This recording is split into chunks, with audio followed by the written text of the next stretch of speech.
உடல் உறுப்பு தானம் வந்து எங்கள் ஊராட்சியிலேருந்து ஒரு 82 பேர் ஒரே நேரத்தில் பண்ணணும். ரொம்ப ஏழ்மையாக உள்ள குடும்பங்களை எடுத்துகிட்டு தவிர்க்க முடியாமல் நிறைய கொடுத்துருக்கோம். அது போக வேலைவாய்ப்பு முகாம் 2 தடவை நடத்தியிருக்கோம். அதில் வந்து இது வரைக்குமே வந்து ஒரு அம்மா அப்பா இல்லாத பிள்ளைக்கு ஒரு மளிகை கடை மாதிரி வச்சு கொடுத்தோம். முகிலேஷ் மளிகை கடைன்னு சொல்லி.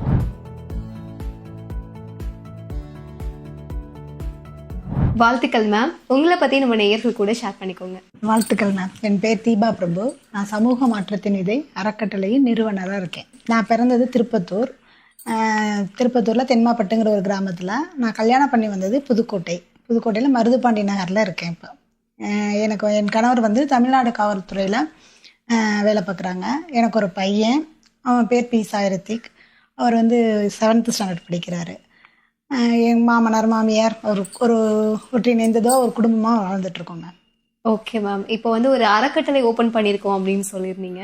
ஸோ என்னென்ன சேவைகள் நீங்கள் அது மூலமாக கொடுத்துட்ருக்கீங்க மேம்?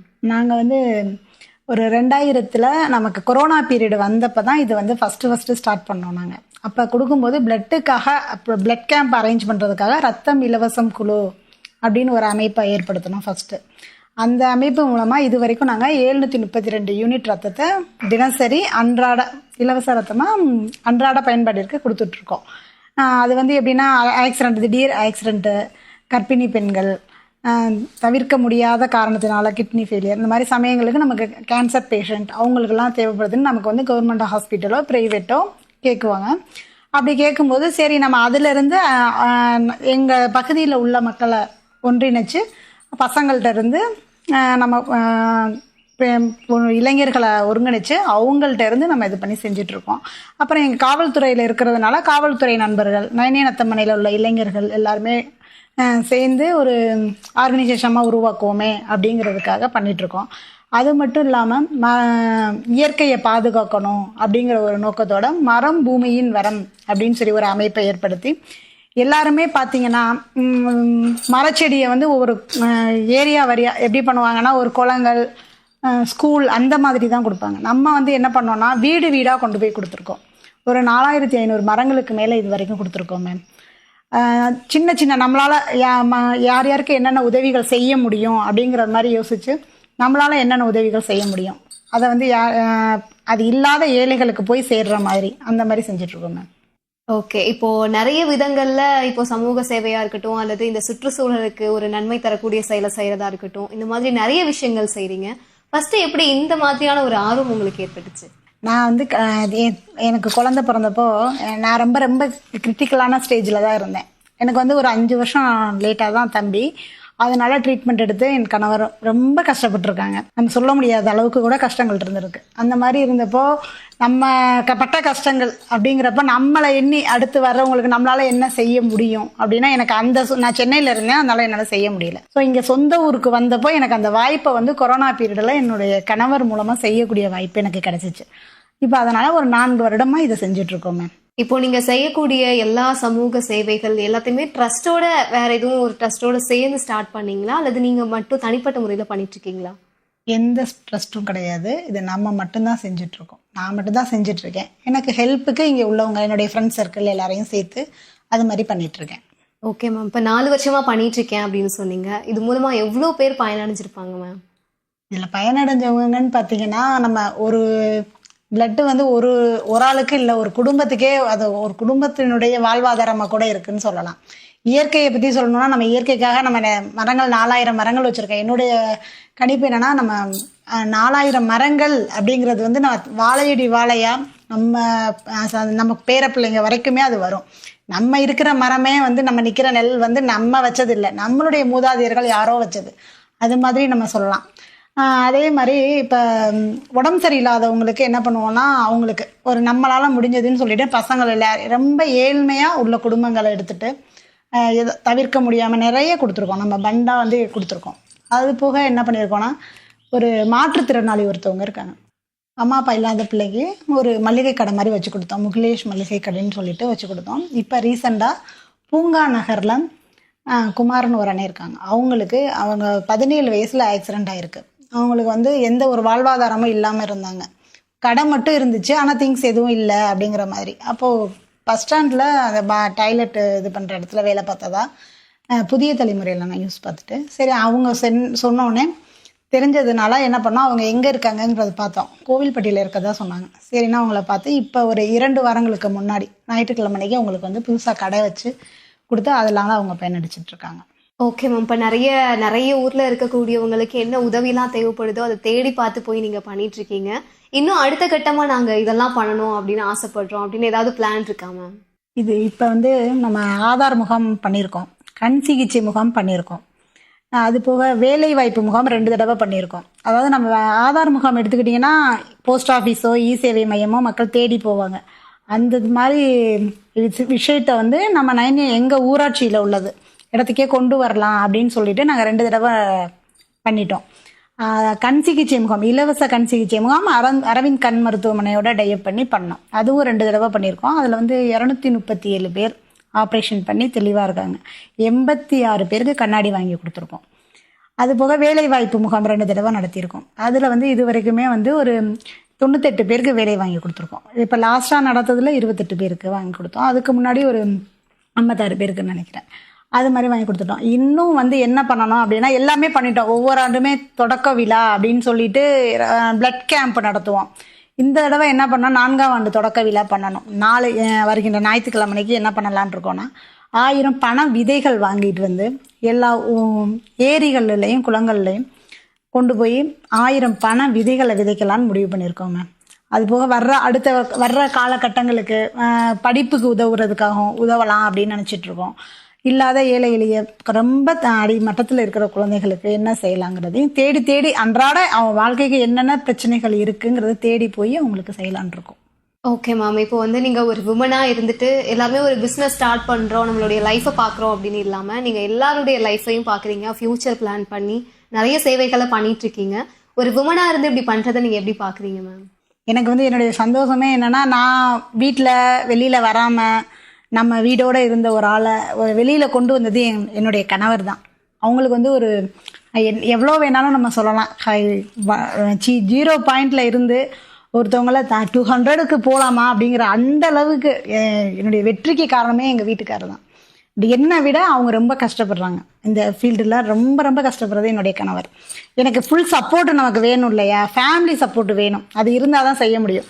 அது என் பையனாக இருக்கட்டும், என் கணவராக இருக்கட்டும், எங்கள் மாமனாராக இருக்கட்டும், மாமியாராக இருக்கட்டும், குழந்தைனார்களாக இருக்கட்டும், ஃபேமிலி சப்போர்ட் நிறைய இருக்குது. ஒரு இப்போ உள்ள காலகட்டத்தில் நம்ம செய்கிறோன்னா என்னத்தை போய் செஞ்சுட்டு அப்படின்னு இருக்கிறது இருக்குது, எல்லாமே இருக்குது, ஏன் போகணும் அப்படின்னு ஃபஸ்ட்டு நமக்கு வந்து டிஸ்கரேஜ் நிறைய இருக்கும். இது சும்மாவே இருக்காது, வீட்டில் இருக்குது அப்படிங்கிற. வீட்டில் இருந்தாலும் ஏன் எப்போ பார்த்தாலும் ஒரு பெண்ணாக இருந்து வெளியில் போகிறோம் நிறைய சொல்லுவாங்க. என் காது பட நிறைய பேசுகிறவங்களும் இருப்பாங்க.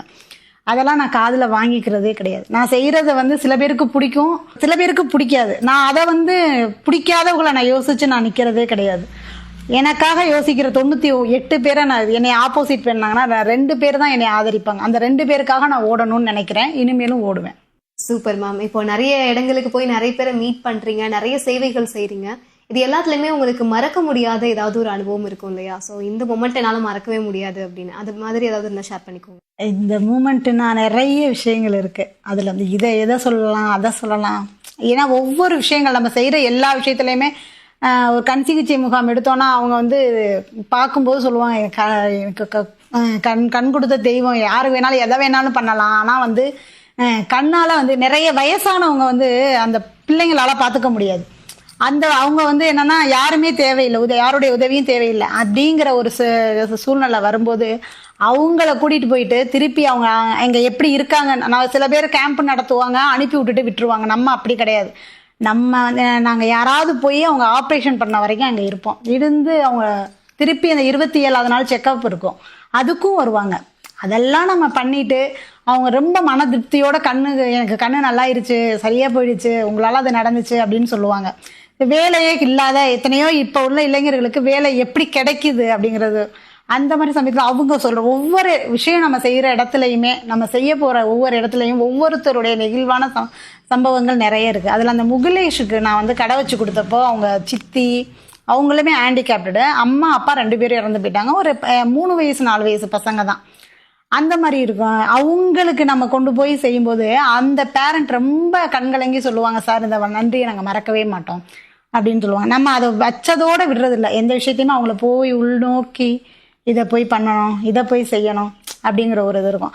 செய்கிற ஒவ்வொரு விஷயத்துலையுமே இன்னும் செய்யணும், இன்னும் செய்யணும் அப்படின்னு, இன்னும் எனக்கு என்ன சந்தோஷம் அப்படின்னா இன்னும் இவங்களுக்கு இன்னும் என்ன செய்ய முடியும், நிறைய விஷயங்களை கொண்டு போய் அவங்களுக்கு சேர்க்கணுங்கிறதுல நான் ரொம்ப இதாக நினச்சிட்டு இருக்கேன். Okay ma'am. இப்போ வந்து உங்களுக்கு ஃபேமிலி சப்போர்ட் என்னதான் இருந்தாலும் நீங்க ஃபேமிலியையும் பார்ப்பீங்க, ஸோ வெளிலையும் பார்ப்பீங்க, எல்லாத்தையுமே எப்படி ஹேண்டில் பண்றீங்க? ஃபேமிலியை பொறுத்த வரைக்குமே மாமியார் இருக்காங்க, தம்பியை கொண்டு போய் விட்டுடுறோம்.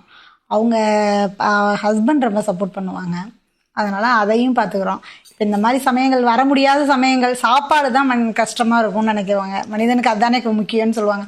அதை கொஞ்சம் நம்ம பாஸ் பண்ணிட்டு ஏதோ அந்த சூழ்நிலைக்கு தகுந்தாற் போல நடந்துக்கிறது தான். Okay ma'am. இப்போ வந்து நீங்க நிறைய நிறைய சேவைகள் செய்றீங்க, பட் எல்லாத்துலயுமே இருக்க மாதிரி ஸ்ட்ரகிள்ஸ் நிச்சயமா இதுலயும் இருக்கும் இல்லையா? ஸோ நீங்க என்னென்ன சவால்களை ஃபேஸ் பண்றீங்க? சவால்கள்னு எடுத்துக்கிட்டா இப்போ என்ன இருந்து வெளியில வந்தாலே சவால்கள் தானே. பெரிய சவாலாக இருக்குது என்னன்னா, நம்ம பண்ணுற விஷயங்கள் நிறைய பேருக்கு பிடிக்காது. அதை நம்ம இது சொல்லக்கூட முடியாதுங்கிற மாதிரி.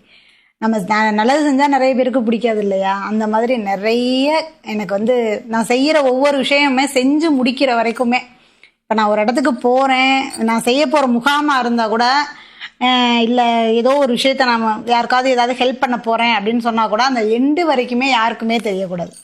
தெரிஞ்சால் எனக்கு அது பிரச்சனை தான். அதை செய்ய விடாமல் என்னென்ன பண்ண முடியுமோ அத்தனை விதத்துலையுமே சொல்லுவாங்க. நான் போய் யாரையாவது பார்க்க போகிறேன்னா கூட அதை ஆப்போசிட் பார்ட்டிக்கு தெரிஞ்சிச்சுன்னா அதை இவங்க வர்றாங்கன்னா பார்க்க விடாத அளவுக்கு என்ன பண்ணலாம் அப்படிங்கிற மாதிரி தான் பண்ணுவாங்க. நான் அதை எல்லாமே சஸ்பென்ஸாக வச்சு நான் எல்லாத்தையும் முடிச்சதுக்கு அப்புறம் தான் நான் இதை முடிச்சிருக்கேங்கிற விஷயத்தையே வெளியில் சொல்லுவேன்.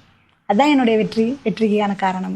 இப்போ ஒவ்வொரு நாளும் நிறைய ஒரு ப்ரௌடான மொமெண்ட்ஸை தாண்டி தான் நீங்க வந்துட்டு இருக்கீங்க. இருந்தாலும் உங்களால நான் ரொம்ப பெருமையா நினைச்சேன், நான் செய்யற ஒரு சேவைக்கு ஒரு அங்கீகாரம் கிடைச்சதா நான் ஃபீல் பண்ணேன் அப்படின்ற மாதிரியான தருணங்கள் இருக்கும்ல மேம்? ஸோ அதை பத்தி கொஞ்சம் ஷேர் பண்ணுங்க. அது எப்பவுமே வந்து நம்ம எல்லா விஷயம் செஞ்சாலுமே, நம்ம 2 தடவை வந்து கலெக்டர் மேம் கிட்ட அவார்டு வாங்கியிருக்கேன். மெர்சி ரம்யா மேம் கிட்டையும் லாஸ்ட்டாக வந்து சிறந்த ரத்த கொடையாளருக்கான விருதுன்னு கொடுப்பாங்க. அது வந்து நமக்கு வந்து ரொம்ப எனக்கு அங்கீகாரம்னா, அது நம்ம பண்ணுற வேலைக்கு அங்கீகாரம்னா அதுக்கு வாங்கும்போது எனக்கு ரொம்ப ப்ரௌடாக இருக்கும் ஒவ்வொரு இடத்துலையுமே. அது மாதிரி நிறைய விருதுகள் இது வரைக்குமே கொடுத்துருக்காங்க. அதே மாதிரி இப்போ அருணாதேவி மேம் கிட்ட மெடிக்கல் காலேஜில் கொடுத்துருக்கோம். ஒவ்வொரு விஷயங்கள் லாஸ்ட்டாக என்னென்னா, அந்த உடல் உறுப்பு தானம் வந்து எங்கள் ஊராட்சியிலேருந்து ஒரு 82 பேர் ஒரே நேரத்தில் பண்ணும்போது எல்லாரும் கண்கலங்கி சொன்ன விஷயம்னா, நம்ம யாராவது ஒத்துக்குவாங்களா? ஒரு உடல் உறுப்பு தானத்தை யாராவது நான் பண்ணோன்னா எவ்வளோ டிசப்பாயின்மெண்ட் இருக்கும், நமக்கு எவ்வளோ கஷ்டம் கொடுப்பாங்க. ஆனால் என்னுடைய முயற்சினா ஒரு சாதனை அப்படின்னு பார்த்தோம்னா, ஒரே குடும்பத்தில் 4 பேர் இருந்தாலும் 4 பேர் உடல் உறுப்பு தானே பண்ணியிருப்பாங்க. அது கேட்டால் அது அவங்களையுமே நான் கொண்டு வந்திருக்கேன் இல்லையா? அதுவே என்னுடைய வெற்றி தானே, என்னுடைய முயற்சி தானே. இது மாதிரி அந்த ஒவ்வொரு விருதுகள் நான் வாங்குறேன் இல்லையா? வாங்கும்போது அதை நான் வந்து எல்லாத்தையும் ஷேர் பண்ணும்போது மனசார பாராட்டுறவங்க நிறைய பேர் இருக்காங்க மேம். நம்ம கஷ்டத்துலேருந்து நமக்கு கிடைக்கிறது என்ன அப்படின்னா ஒரு அங்கீகாரம்னா, எனக்கு அந்த விருதுங்கிறது ரொம்ப அங்கீகாரமாக இருக்கும். சில நேரத்தில் லாஸ்ட்டாக ஒரு இடத்துல நான் ஒரு கஷ்டப்பட்டு வெளியில் வந்தேன். அது எனக்கு ரொம்ப கஷ்டமாக இருந்துச்சு மனசளவில். நம்ம போயிட்டோம், எண்டு வரைக்கும் போயிட்டோம் எல்லாமே. அது ஒரு 10-15 நாள் உழைப்பு இருந்தது. ஆனால் எனக்கு அதுக்கான அங்கீகாரம் கிடைக்கல. நான் பண்ணுற வேலைக்கான அங்கீகாரம் எனக்கு இன்னும் முழுமையாக கிடைக்கிற வரைக்கும் சின்ன வரும். இன்னைக்காவது ஒரு நாள், இன்னைக்கு இல்லை, இன்னைக்காவது ஒரு நாள். நான் ஒரு 4 வருஷத்துக்கு பார்த்ததுக்கு முன்னாடி இருந்ததை பார்த்தா ஒரு வருஷத்தை எடுத்துக்கோங்களே. ஒரு வருஷத்துக்கு முன்னாடி நடந்ததை விட இன்னைக்கு என்னுடைய முயற்சி வந்து இவ்வளோ அளவுக்காகனா நிறைய பழக்க வழக்கங்கள் வந்துருச்சு. நிறைய பெரிய மனுஷங்களுடைய பழக்க வழக்கங்கள் வந்துருச்சு. அவங்களுடைய நம்மளை வந்து சப்போர்ட் பண்ணி கொண்டு போகிறதுக்கான மக்களும் இருக்காங்க. அதனால எனக்கு வந்து அது ஒரு சந்தோஷமாக இருக்கும். இன்னும் என்ன நெகிழ்ச்சியான தருணம்னா, இன்னும் நிறைய செய்யணும், நிறைய அவார்ட்ஸ் வின் பண்ணணும். அது எனக்கு ரொம்ப முக்கியமான விஷயமா தோணுது. Okay ma'am. இப்போ வந்து நீங்கள் மதுரை எஃப்எம் மகளிர் மற்றும் நிகழ்ச்சி மூலமாக உங்களை பற்றியும் உங்களுடைய சேவைகள் பற்றியும் நிறைய விஷயங்கள் ஷேர் பண்ணியிருக்கீங்க. ஸோ நிறைய பேருக்கு ஒரு இன்ஸ்பைரிங்காகவும் இருப்பீங்க அப்படின்னு நம்புகிறோம். ஸோ இப்போ நீங்கள் ஒரு விமன் அப்படிங்கிற அடிப்படையில் மற்ற பெண்களுக்கு என்ன சொல்ல நினைக்கிறீங்க? எல்லா பெண்களுமே, குடும்பம் நம்ம எல்லாருக்குமே ரொம்ப முக்கியமான ஒரு விஷயம்தான். குடும்பத்தை தாண்டி சமூகத்தை ஒட்டின ஒரு விஷயங்களுக்கு நம்ம முன்னேற்றி வரணும்னு நினைக்கிறேன். அந்த அந்த முன்னேற்றங்கள்னால நமக்கு பிரச்சனைகள் இல்லாமல் இருக்காது. அதெல்லாம் தாண்டி வெளியில் வந்துட்டோம்னாலே நம்மளுக்கு அந்த பெண்களுக்கு அந்த சமாளிக்கிற தன்மை நிறையாவே இருக்குது. அதை நம்ம செய்வோம்னு நினைக்கிறேன். நான் பெண்களுக்கு கொடுக்குற அட்வைஸும் அதுதான். வீட்டிலே நம்ம முடங்காமல் மற்ற நம்ம வேலை குடும்பம் அதுவும் நம்ம எந்த அளவுக்கு முக்கியமோ அதே அளவுக்கு சமூகத்தினுடைய உற்று பார்த்து நம்ம அந்த நோக்கத்தோட செயல்படணுங்கிறது என்னுடைய தாழ்மையான வேண்டுகோள். ஓகே மேம், இப்போ ஃபைனலா நம்ம அதிரை எஃப்எம்க்கும் அதிரை எஃப்எம் நேயர்களுக்கும் என்ன சொல்ல விரும்புறீங்க? அதிரை எஃப்எம்க்கு வந்து ரொம்ப நன்றி. முதல்ல என்னைய மதிச்சு இவ்வளோ தூரம் என்னை பற்றி எதுவுமே தெரியாமல் யாரோ ஏதோ இடத்துல சொன்னதுக்காக தானே வந்திருக்காங்க. அவங்களுக்கு ரொம்ப நன்றி, மனமார்ந்த நன்றிகள். அந்த எஃப்எம்ல உள்ள ஃபாலோ பண்ணுறவங்க எல்லாருக்குமே என்ன சொல்லிக்கிறேன்னா, இவங்களுக்கு தொடர்ந்து ஆதரவு கொடுங்க. எங்களை போல் இன்னும் என்னைய போல் பெண்கள் இருக்காங்க. நாங்களாம் இன்னும் வெளியிலே வரல. எங்களை போல இன்னும் நிறைய பெண்கள் இருக்காங்க. அவங்கள இன்னும் முன்னேற்றி எடுத்து நீங்கள் இது வந்து எங்களுக்கு ஒரு சின்னதாக ஒரு விதை, நீங்கள் நாங்கள் போடுற விதை தான் நீங்கள். நாங்கள் எப்படியாவது நாங்கள் முளைச்சி விருட்சமாக வர்றதுக்கு எங்களுக்கு உதவி பண்ணணும். அவ்வளோதான்.